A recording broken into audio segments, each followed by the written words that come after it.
महाराज जी, नवीन युवावस्था में स्वयं को बाहरी कामादि आकर्षणों से कैसे बचाएं महाराज जी? बहुत कठिन है ये प्रश्न, क्योंकि आपका ही नहीं संपूर्ण शरीरधारी का प्रश्न है। जब नव किशोर अवस्था से पदार्पण जवानी की तरफ होता है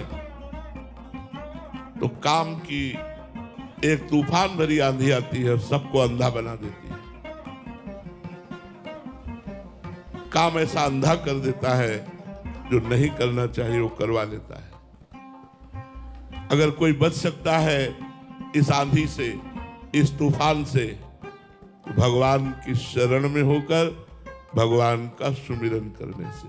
सीम की चाप सके को तासु, बड़ रखवार रमापति जासु। जिसके भगवान रक्षा करने वाले हैं तो काम आदि दोष उसे परास्त नहीं कर पाते।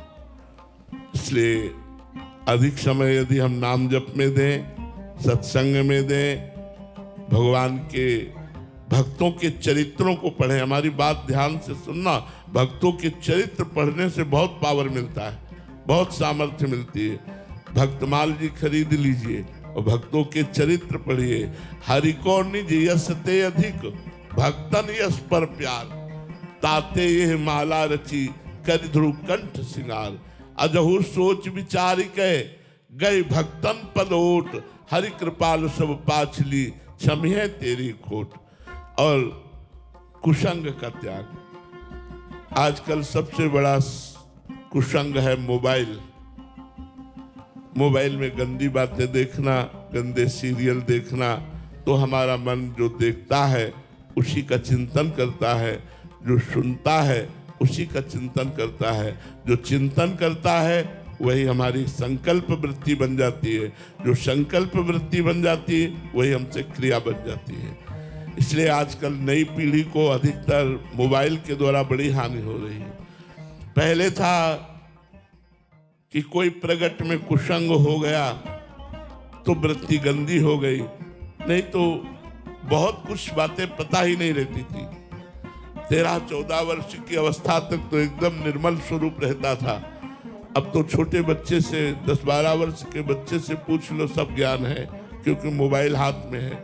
एक दिन राधा वल्लभ कुंज कुटीर में एक बच्चा 12 वर्ष का था, तो उसने बताया कि मैं बहुत गलत क्रिया का शिकार हूँ। तो हमने उसके चेहरे की तरफ देखा और कहा, बच्चा खड़े हो जाओ, तुम कितने साल के हो? तो उसने कहा 12 वर्ष का। 12 वर्ष का वो, उसके गर्लफ्रेंड, सब आचरण पे।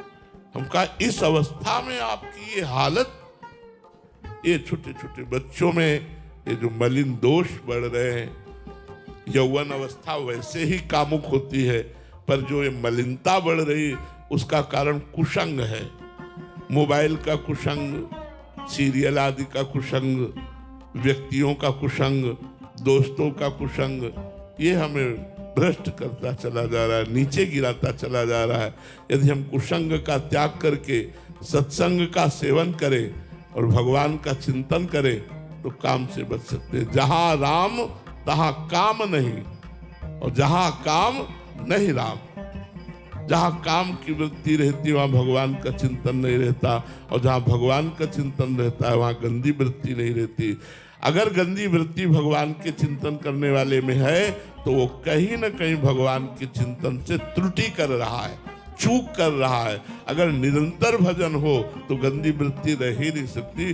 भजन अध्यात्म ही एक उपाय है जिससे समाज को और अपने आप को हम संभाल सकते हैं, सुधार सकते हैं।